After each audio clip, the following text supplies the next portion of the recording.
आज हम लोग स्टार्ट करेंगे कर्वेचर के साथ। कर्वेचर एक टॉपिक कर्वेचर होगा और दूसरा टॉपिक हमारा होगा टॉर्सन। ये भी कर्व से रिलेटेड है।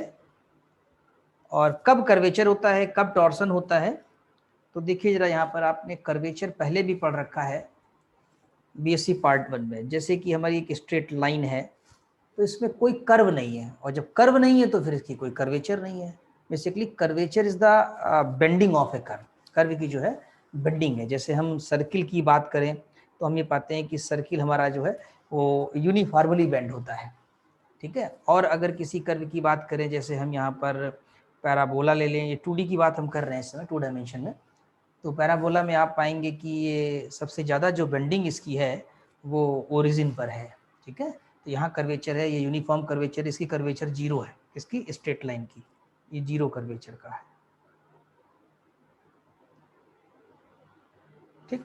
तो एक्चुअली कर्वेचर को फिर आप मेजर कैसे करेंगे? देखिए जैसे ये कर्व है और एक कर्व ये है, ठीक।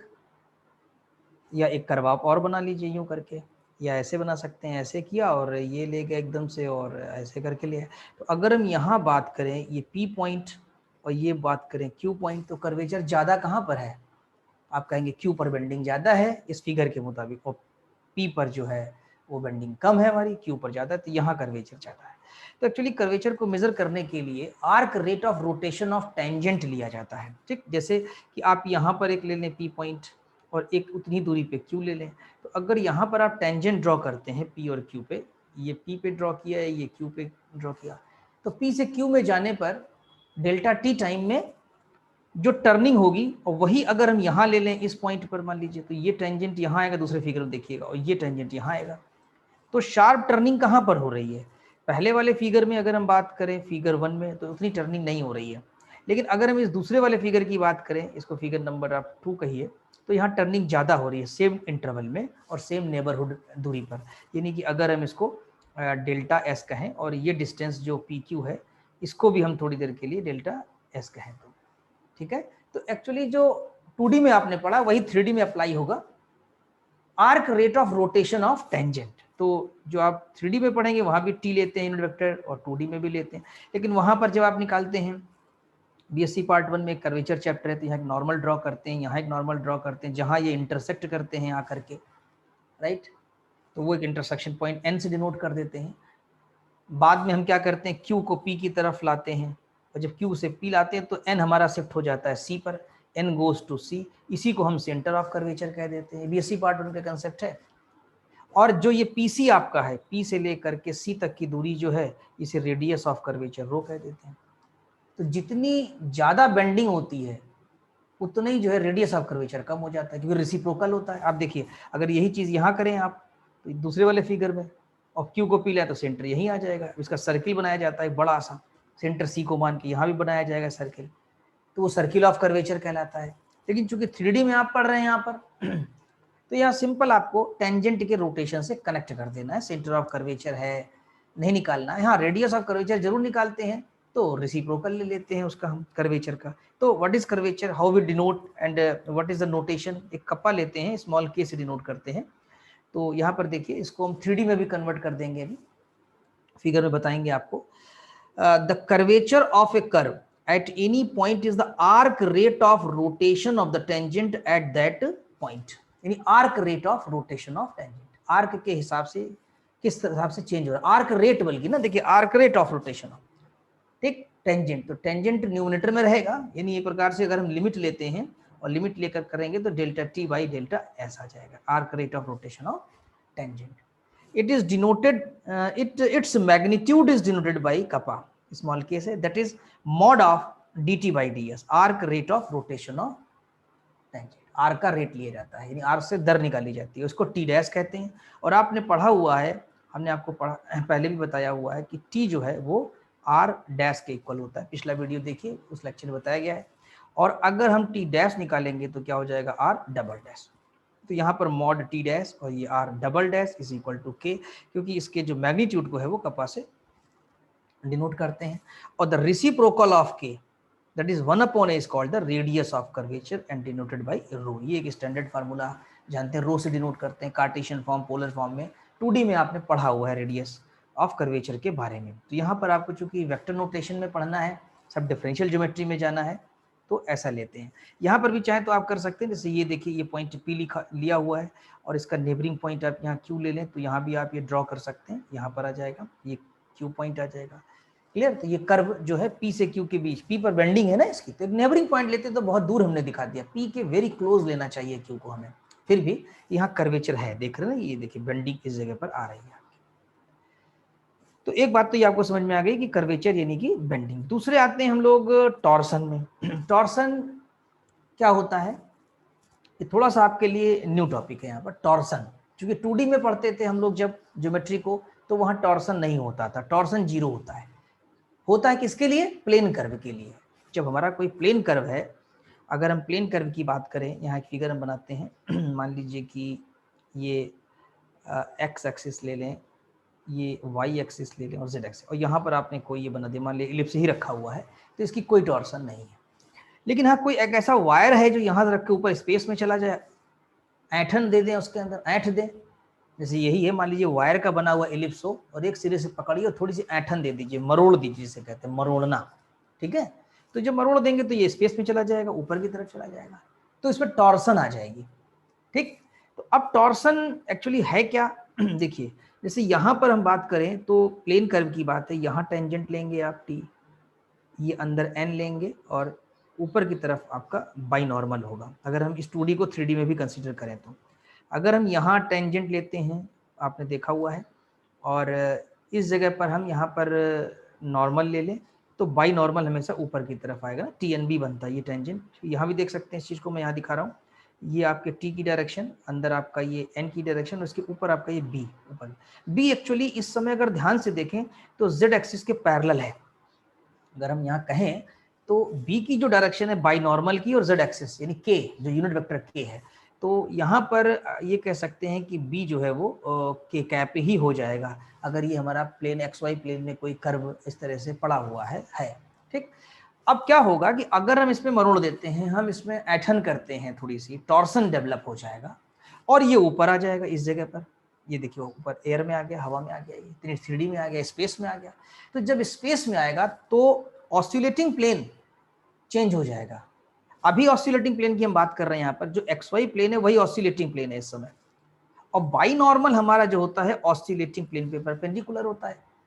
तो अगर हम प्लेन कर्व की बात करें तो ऑसिलेटिंग प्लेन हर जगह इसका फिक्स है, जो कि XY प्लेन है। हर पॉइंट का ऑसिलेटिंग प्लेन XY प्लेन ही है, और हर पॉइंट पर जो यूनिट बाई नॉर्मल है B, वो ऑसिलेटिंग प्लेन पे परपेंडिकुलर होता ही है, और हर पॉइंट पे ये पैरेलल हो गया है क्योंकि प्लेन आपका सेम हो गया है। हाँ अगर ये आपका स्पेस में आता है, जैसे यहाँ इस फिगर में देखिए, अब अगर ये स्पेस में आता है, ये वाले पॉइंट Q की बात अगर हम करें तो ये टेंजेंट हो गया, ये आपका नॉर्मल हो गया, ठीक है, और ये ऊपर आपका बाई नॉर्मल हो गया। तो क्या P का नॉर्मल और Q का नॉर्मल, Q पर अगर हम लेते हैं, मान लीजिए ये B1 कर दें बाई नॉर्मल, इसको हम यहाँ पर T1 कर दें, और ये जो प्रिंसिपल नॉर्मल इसको N1 कर दें, तो क्या B और B1 पैरेलल होंगे? नहीं होंगे। और ना ऑसिलेटिंग प्लेन पैरेलल होंगे या आइडेंटिकल होंगे या सेम होंगे? नहीं होंगे। सिर्फ प्लेन कर्व में ये पॉसिबल है कि पूरा पूरा प्लेन कर्व जो है आपका वो ऑसिलेटिंग प्लेन हो जाएगा फॉर दैट कर्व। यहाँ पर क्या होगा कि B और B1 की डायरेक्शन चेंज होती रहेगी। तो इसका मतलब ये होगा कि जब हम टॉर्सन को डेवलप करते हैं यानी मरोड़ते हैं उसको, टॉर्सन आता है स्पेस कर्व में, तो हमारा जो बाई नॉर्मल है उसकी डायरेक्शन चेंज हो जाती है, और इवन हमारा जो ऑसिलेटिंग प्लेन है वो भी रोटेट कर जाता है। और कैसे रोटेट करता है? आर्क रेट ऑफ रोटेशन, ठीक। तो देखिए यहाँ पर डिफिनीशन जो इसकी लिखी हुई है वो कनेक्टेड किससे है? बाई नॉर्मल से, ठीक है, जो मैंने बताया आपको।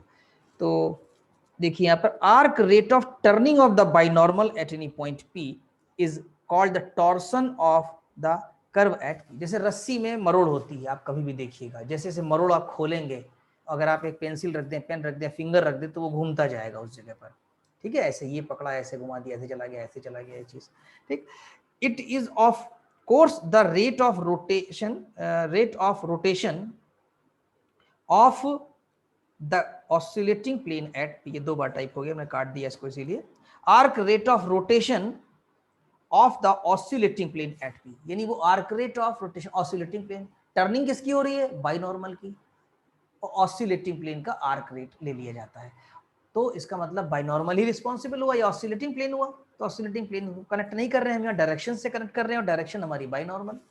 तो the magnitude is called tau and mod of DB by D S, arc rate of rotation of binormal ले लिया गया, टर्निंग ऑफ द बाइनॉर्मल ले लिया गया। तो ये हो जाएगा बी डैश, बी डैश का जो मैग्नीट्यूड यानी कि आ रहा है, ये वेक्टर है यहाँ पर, ये भी वेक्टर ही है, इक्वल टू टाउ, इसी को हम टॉर्सन कहेंगे, राइट।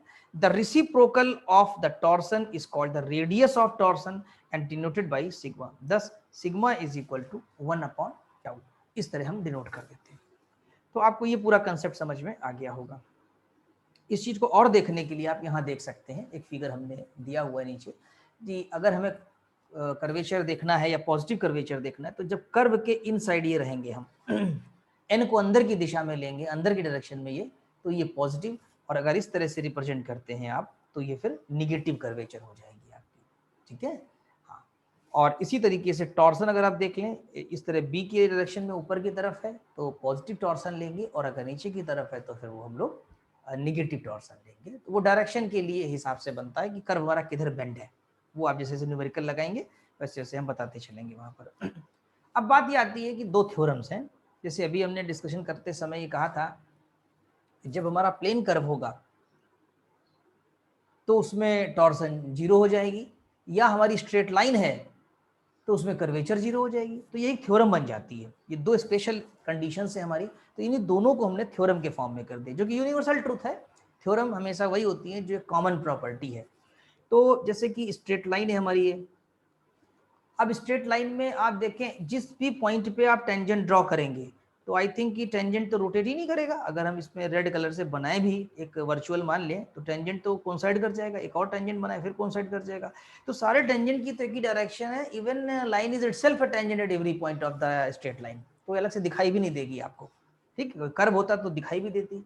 तो इसका मतलब है कर्वेचर इसका जो होता है, अभी हमने आपको लिखा भी था 0 होता है, तो कर्वेचर 0 है, इस बात को हम प्रूफ करेंगे, और है बहुत आसान। कैसे, आप देखिए नेसेसरी एंड सफिशिएंट कंडीशन आ जाएगी आपकी यहाँ पर। इन necessary and sufficient condition for a curve to be straight line is that the curvature k is equal to 0 at all points of the curve. Necessary and sufficient condition for the curve to be a straight line, यानी कि अगर कोई curve है, straight line है वो curve, straight line को भी curve कहा जाता है, सिंपलेस्ट कर्व है वो, तो स्ट्रेट लाइन है अगर वो कर्व, तो उसका कर्वेचर 0, यानी स्ट्रेट लाइन तो कर्वेचर 0, और अगर कर्वेचर 0 तो वो स्ट्रेट लाइन। दो बात करनी है आपको। तो मान लीजिए स्ट्रेट लाइन लेके चलते हैं हम लोग, vector equation. The vector equation of a straight line can always be written as r equal to a plus S B, ऐसे लिख सकते हैं, where a is the point. ये वेक्टर इक्वेशन है, आप लोगों ने इस फॉर्म में पढ़ा होगा, r 12th क्लास में a plus lambda b form में पढ़ा है आपने इसको 12th क्लास में। एनसीईआरटी की बुक ओपन करिए या कोई भी करिए वेक्टर में, तो vector equation of straight line where line passing through A and parallel to the vector B, ये कंसेप्ट लेके चलते हैं, ठीक। तो यहाँ पर जो भी चीजें हम यूज करेंगे 12th क्लास की डायरेक्ट यूज कर लेंगे, वी नो, तो we know this R equal to A plus S B, ये इसकी वेक्टर इक्वेशन है स्ट्रेट लाइन की, जो हमने आपका फिगर लिया है, where A and B are constant vectors. इस बुक नोट्स में हमारे थोड़ा वेक्टर का सिंबल में आपको ऊपर वेक्टर लगाना पड़ेगा, ध्यान रखिएगा थोड़ा सा, कहीं कहीं नहीं लगा या मोस्ट ऑफ द प्लेसेस पे नहीं लगा हुआ है। Are constant vectors differentiating the above equation we have, इसको आप s के रिस्पेक्ट में डिफरेंशिएट कर दीजिए। तो जब s के रिस्पेक्ट में करेंगे तो क्या आएगा आपके पास, r डैश a का 0 हो जाएगा, s का 1 हो जाएगा, और ये आपके पास b आ जाएगा जो कि कांस्टेंट है। आपको तो कर्वेचर निकालनी है, और कर्वेचर k का फार्मूला आप जानते हैं, k is equal to mod of r double dash होता है, ठीक। तो r डबल डैश यानी r डैश निकाल चुके हैं, एक बार और डिफरेंशिएट करिए, जब एक बार और डिफरेंशिएट करेंगे तो ये हो जाएगा 0, ठीक। तो r डबल डैश को ही t कहते हैं, यानी कि 0 हो गया वो। अब इसका आप जो है मॉड ले लीजिए, यानी मॉड ऑफ t डैश, जो मॉड ऑफ t डैश लेंगे तो हो जाएगा 0, यानी कि k क्या आ जाएगा 0। Hence k is equal to 0 is the necessary condition for the curve to be a straight line. तो कर्वेचर हमेशा स्ट्रेट लाइन की 0 होती है, ऐसा आपने यहाँ पर प्रूफ कर दिया। अब आते हैं सफिशिएंट कंडीशन में, यानी कि हम कर्वेचर 0 लेकर के चलेंगे और एक स्ट्रेट लाइन की इक्वेशन प्रूफ कर देंगे, that is r equal to a plus lambda b type का प्रूफ कर देंगे। देखिए if k is equal to 0 for all points on the curve, r double dash क्या हो जाएगा आपका 0 हो जाएगा। ऑन इंटीग्रेटिंग वी गेट, एक बार इंटीग्रेट करिए तो r डबल डैश होने की वजह से एक इंटीग्रेशन होगा तो आपके पास r डैश आ जाएगा, r dash is equal to b vector, ये कांस्टेंट है। Again on integrating we get, और ये कांस्टेंट है आपका, तो bs और ये दो कांस्टेंट आ गए। r इक्वल टू, यानी अगर देखें तो ये क्या लिखा है, r equal to a plus S B, वापस आ गए हम लोग उसी फॉर्म में जहां से चले थे, यानी स्ट्रेट लाइन में। तो ये स्ट्रेट लाइन की इक्वेशन है, तो कर्वेचर के लिया हमने 0 और हमने स्ट्रेट लाइन की इक्वेशन प्रूफ कर दी, राइट। तो देखिए where a and b are arbitrary constant vectors, the equation 3 represents a straight line for all values of a and b, hence the curve is a straight line। इसलिए curve हमारा कैसा है, ये straight line है। अब आते हैं theorem number 2 में। थ्योरम नंबर 2 के मुताबिक ऐसी थ्योरम है जैसे अभी हमने प्लेन की बात की थी कि अगर प्लेन कर्व होगा तो टाउ उसका 0 हो जाएगा।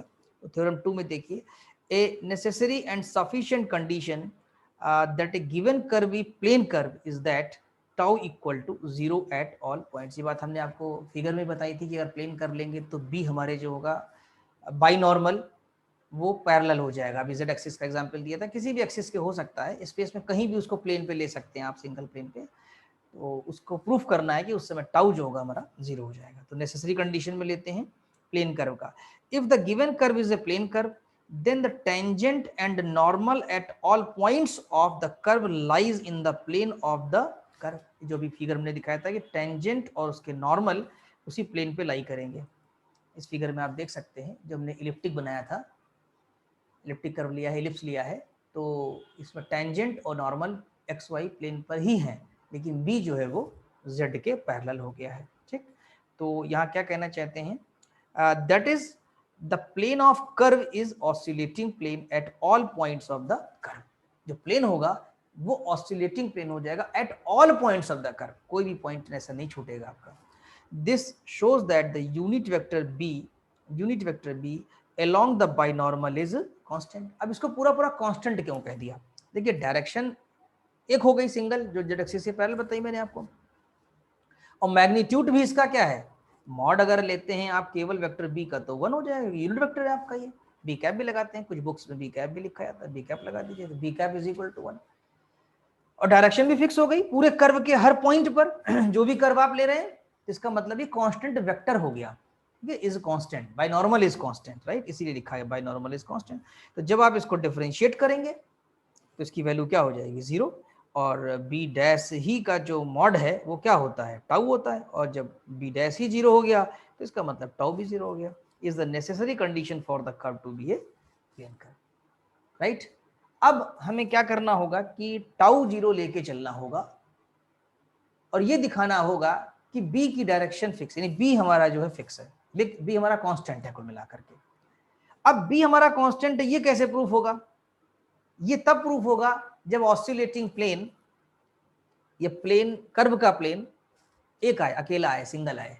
तो इसका मतलब ये हुआ कि हर पॉइंट पे कर्व हमारा ऑसिलेटिंग प्लेन पे लाई कर रहा है।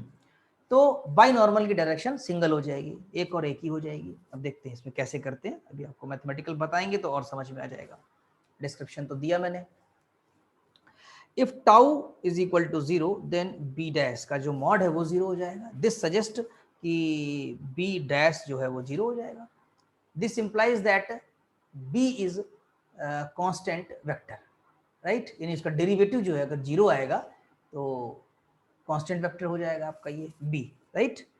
अच्छा, अब we have B dot T is equal to 0, we have B dot T is equal to 0। Actually में ये जो लिखा हुआ है वो है vector B dot vector T is equal to 0।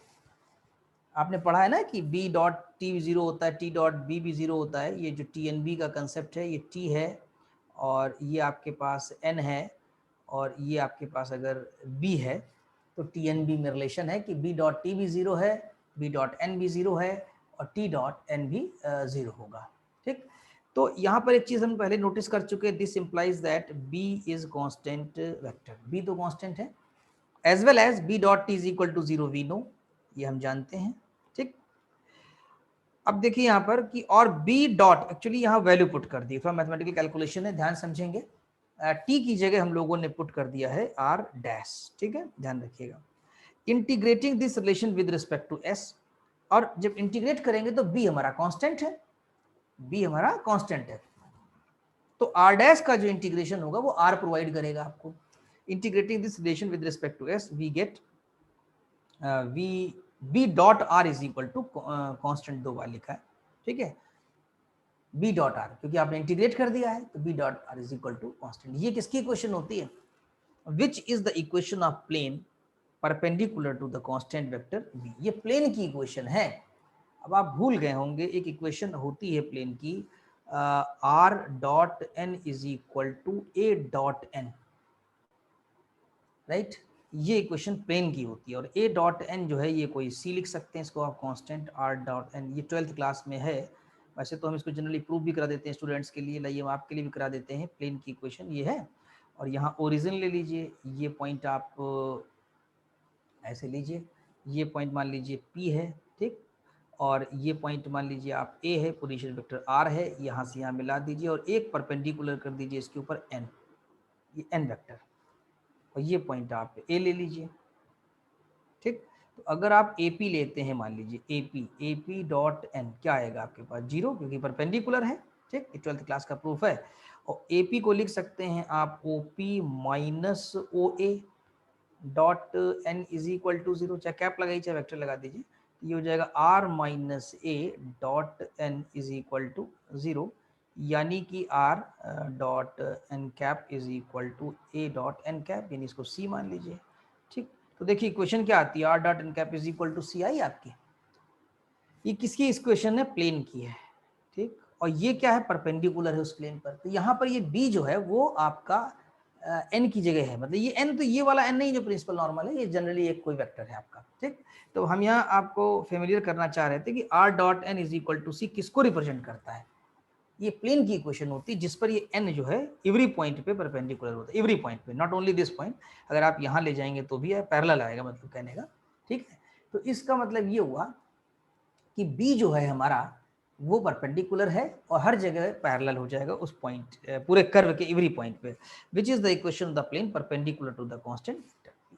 तो hence the curve represented by R equal to R S is a plane curve, यानी जो कर्व हमारा है, यानी इससे अगर हम प्लेन निकालते हैं, curve represented by R equal to R S is a plane curve, तो हमारा वो प्लेन कर्व हो जाएगा।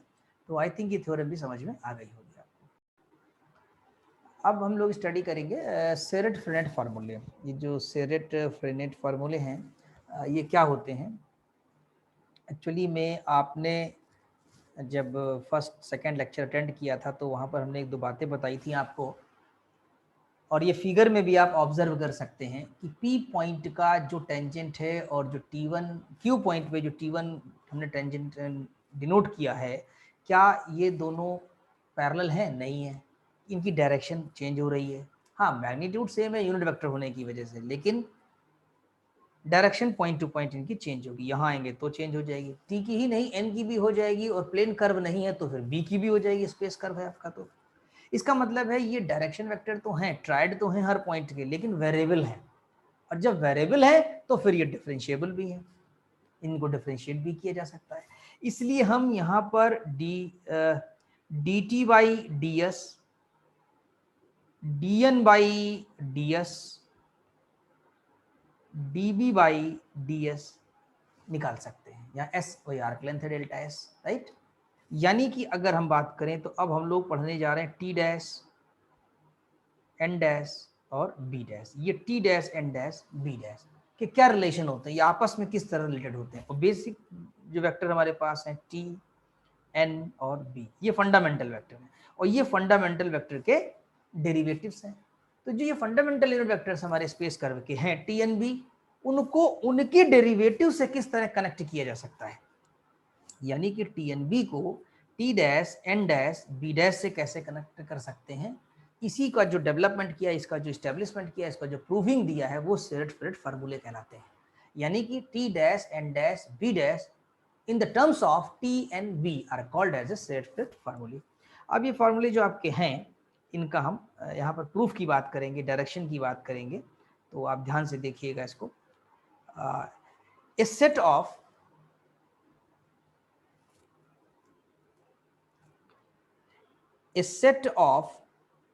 relations involving derivatives of the fundamental unit vectors t and b is known as the Seret-Farad formulae।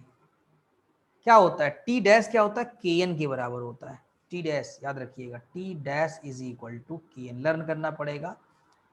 के क्या है, वही कपा, आपका जो कपा कर्वेचर, एन आप समझ रहे हैं फंडामेंटल वेक्टर, और एन की वैल्यू कितनी होगी, यहाँ देखिए tau b minus k T, curvature आ गया और यहाँ पर टॉर्सन आ गया, tau b minus k T होता है, और बी डैश कितना होता है, वो एन डैश था ऊपर, ये होता है minus tau N.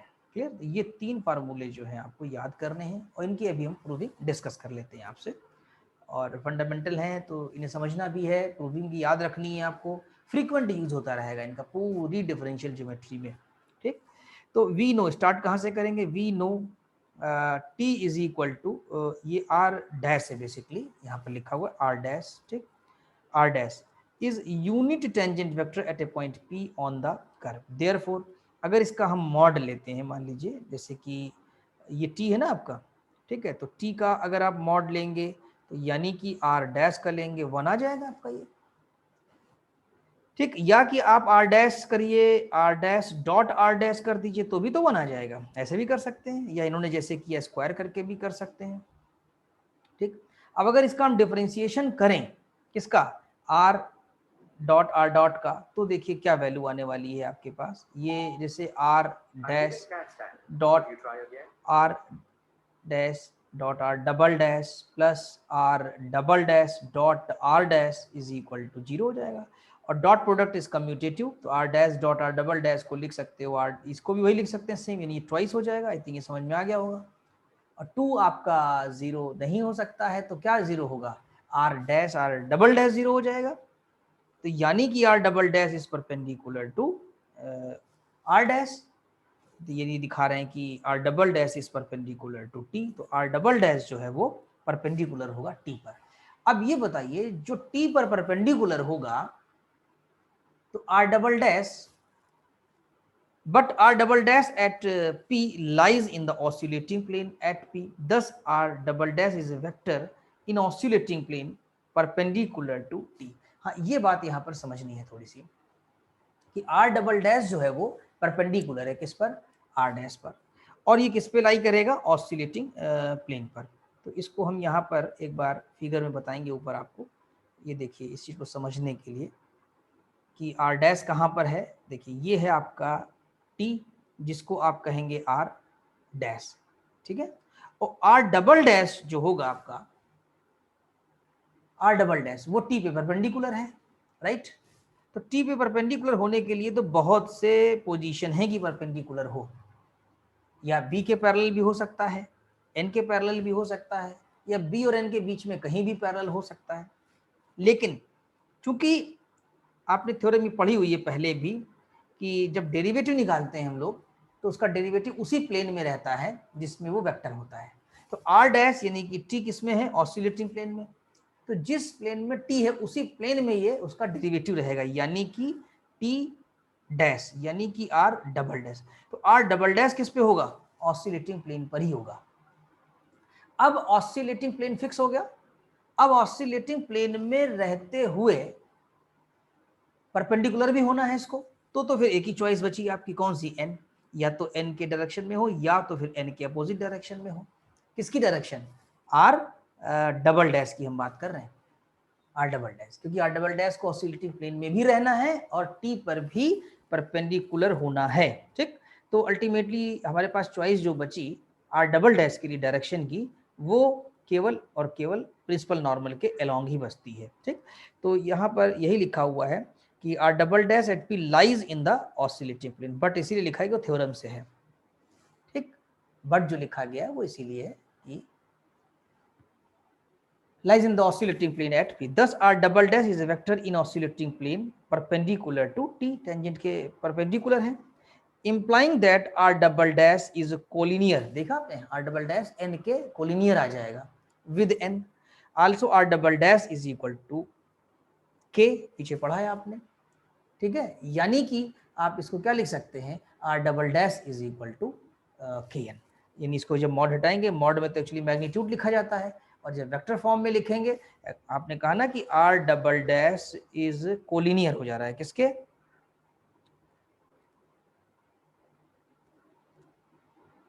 Collinear with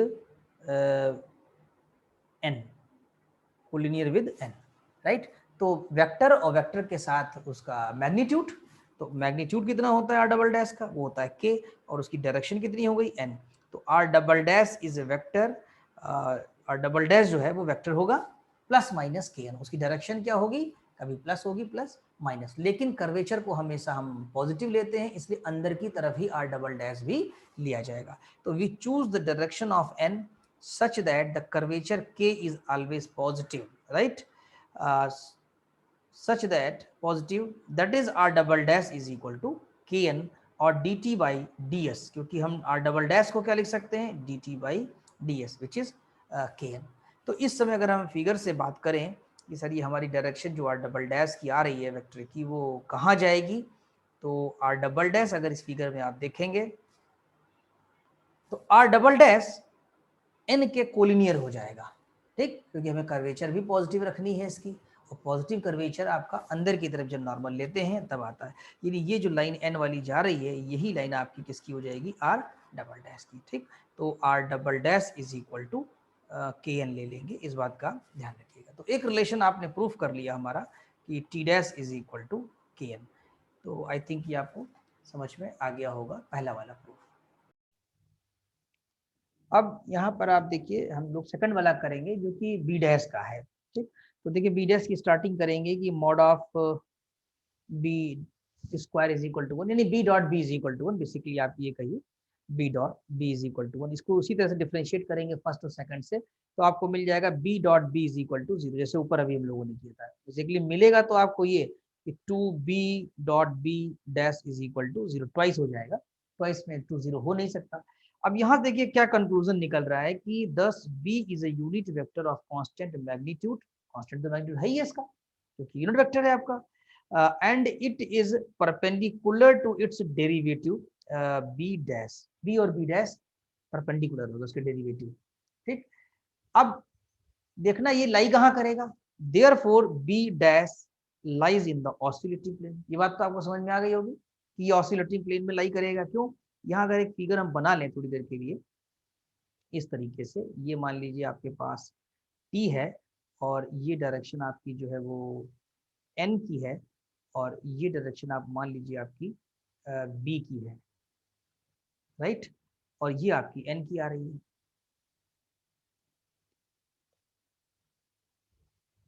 ये डायरेक्शन आपकी थोड़ी देर थोड़ा टिल्ट कर दिया हमने, इससे देखिए 3D में दिखे आपको, ये 90 डिग्री है यहाँ पर, ठीक, और ये भी 90 डिग्री है। अब b है और b डैश है, तो b डैश और b परपेंडिकुलर हो गए, जैसा कि भी आपने दिखाया कि b डॉट, इसका मतलब है कि परपेंडिकुलर हो गए तो यही तो रहेगा, ये यही डायरेक्शन तो आएगी इसकी। अभी हमने फिक्स नहीं किया, हमने एक एजम्पशन किया है कि b डैश यहाँ होगा या b डैश यहाँ, जितनी ब्लू लाइनें आपको दिख रही है b डैश की समझ लीजिए एजम्पशन के फॉर्म में, ठीक, ये सब b डैश है। तो किस प्लेन पर है, ये उस प्लेन पर है जहां पर t है और n है, और t और n को कंटेन करने वाले प्लेन को क्या कहते हैं, ऑसिलेटिंग प्लेन कहते हैं। इसका मतलब बी डैश को कहाँ रहना है, ऑसिलेटिंग प्लेन पे, तभी बी पे परपेंडिकुलर हो पाएगा। एक बात तो क्लियर हो गई, therefore b dash lies in the oscillating plane at P. अब रिलेशन और देखते हैं कि अगर परपेंडिकुलर तो रोकना भी तो है डायरेक्शन में बी डैश को, ऐसे तो इसकी सारी डायरेक्शन आ जाएंगी, हम रोक नहीं पाएंगे इसको, किधर भी ले लेंगे, एन के पैरेलल भी ले सकते हैं, टी के भी ले सकते हैं, बीच में भी कहीं ले सकते हैं हम लोग बी डैश को, अभी कोई इन्फॉर्मेशन नहीं है। तो उसको फिक्स करने के लिए एक और कंडीशन को डेवलप करेंगे। अभी एक ही कंडीशन है कि b dash is perpendicular to b, that's why we are have claimed that it will be on the oscillating plane। अब हमने एक रिलेशन और लिया b dot t is equal to 0, differentiating this relation with respect to s, इसको differentiate कर दिया इसके respect में। तो एक बात तो है कि b is a unit vector of constant magnitude, ठीक, वो तो ऊपर निकल ही गया, इसको डिफरेंशिएट लेकिन करना पड़ेगा, b और ये आया t dash plus b dash t, ठीक। अभी टी डैश की जगह भी अभी आपने प्रूफ किया है के एन यूज कर लिया, तो बी डॉट के एन इज इक्वल टू 0। ठीक, अब एक बात पे नोटिस करिए कि ये जो के है वो कर्वेचर है, लेकिन बी डॉट एन, यहाँ बी डॉट एन लिख लिया आपने। ठीक, बी डॉट एन क्या होते हैं, परपेंडिकुलर, तो बी डॉट एन तो 0 होता है आपका, तो बचा क्या, ये 0 हो गया, तो आपके पास बचा कि B dash dot T is equal to 0, यानी जो बी का डेरिवेटिव है वो परपेंडिकुलर है किस पर, टी पर। अब बी डैश की दो कंडीशन हमारे हाथ में आ गई है, कौन कौन सी, एक तो बी डैश परपेंडिकुलर है बी पर, और दूसरा बी डैश जो हमारा परपेंडिकुलर है वो टी पर, तो उसको बी को टी पे भी रहना है परपेंडिकुलर बी डैश को, और बी पे भी रहना है। तो अब बताइए कौन सी पॉसिबिलिटी है, अब तो सिर्फ पॉसिबिलिटी है कि वो कोलिनियर हो जाए किसके साथ, एन के साथ, फिर उसको एन के साथ कोलिनियर होना है। ठीक, तभी वो टी पे भी हो पाएगा और तभी वो बी पर हो पाएगा, होना किसको, बी डैश को, डेरिवेटिव को। तो या तो फिर ये इधर होगा अंदर की तरफ पॉजिटिव डायरेक्शन में, या फिर ये निगेटिव डायरेक्शन में, यानी होना तो इसको ऑसिलेटिंग प्लेन में ही है। क्लियर, तो देखिए इस चीज को, thus b dash is perpendicular to t, since b dash lies in the oscillating plane it must be parallel to n, यानी इसको एन के पैरेलल से भी कोलिनियर हो जाएगा उसके। और dB बाई ds का जो मैग्नीट्यूड है, यानी b डैश का जो मैग्नीट्यूड है वो n, डायरेक्शन तो आपने निकाल लिया कि पैरेलल टू n।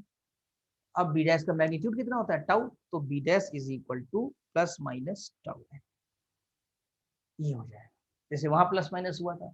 तो कन्वेंशनली जो हम लोग लेते हैं by convention, b dash has the opposite direction to n, हम लोग इसमें अपोजिट लेते हैं, कन्वेंशनली लेके चले, हमेशा ये यूज भी करेंगे हम लोग। So negative sign is taken, is taken, hence b dash is equal to minus tau n। तो जो t dash था वो n के इधर था, अंदर की तरफ था, तो इसकी डायरेक्शन जो होगी यानी b dash जो होगा वो हमारा बाहर की तरफ चला जाएगा, यानी इधर आ जाएगा b dash। क्लियर, अपोजिट रखेंगे उसको, तो लिखते हैं कि taken hence b dash is equal to minus tau n और db by ds is equal to minus tau। तो आई थिंक इसका डेरिवेटिव भी आपको समझ में आ गया होगा। अब आते हैं हम लोग एन डैश निकालने के लिए। तो एन डैश को निकालने के लिए बहुत ज्यादा ज्योमेट्रिकल जरूरत नहीं पड़ती है आपको, जितना इसमें डिस्कशन हुआ ज्योमेट्री आपको बताई गई, आप सिंपल भी अगर इसमें चलते हैं तो कर ले जाएंगे। कैसे, एक मैथमेटिकल अप्रोच है, we know that n equal to b cross t, पढ़ा है आपने, n equal to b cross t. अब इसको डिफरेंशिएट कर दिए रिलेशन को, differentiating this relation with respect to s, जब डिफरेंशिएट कर देंगे आप तो क्या आ जाएगा, n dash is equal to b cross t plus, लगा लीजिएगा इसमें, plus b dash cross t, but अब यह वैल्यू रखना शुरू कर दीजिए आप, किसकी, टी डैश की और बी डैश की।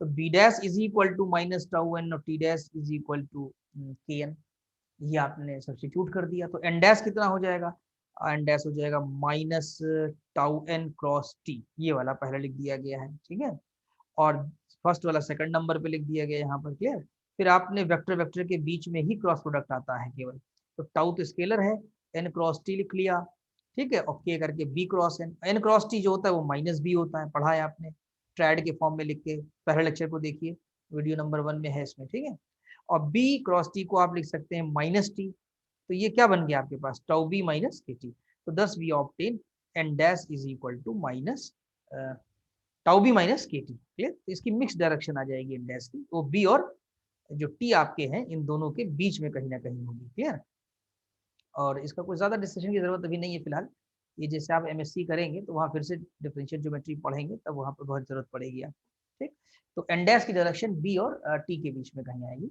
अब देखते हैं the arc rate of rotation of the principal normal, इसी को जो है इस कॉल्ड द स्क्यू कर्वेचर, इसको स्क्यू कर्वेचर कहा जाता है। इट्स मैग्नीट्यूड, इसका मॉड ले लिया जाएगा, तो tau b minus k T का मॉड आएगा अंडर रूट के स्क्वायर प्लस टाउ स्क्वायर। तो आई थिंक ये पूरा समझ में आपको आ गया होगा। तो आज के लेक्चर में हम लोग इतना ही रखेंगे, नेक्स्ट लेक्चर में जो आगे करना है वो curvature and torsion of any curve के एक्सप्रेशंस को ड्राइव करेंगे। इसको एज ए होमवर्क भी आप ले सकते हैं, तो पेज नंबर 9 का जितना भी टॉपिक है नोट्स आप डाउनलोड करके उससे स्टडी करिए और नेक्स्ट लेक्चर में हम लोग इस टॉपिक को डिस्कस करेंगे।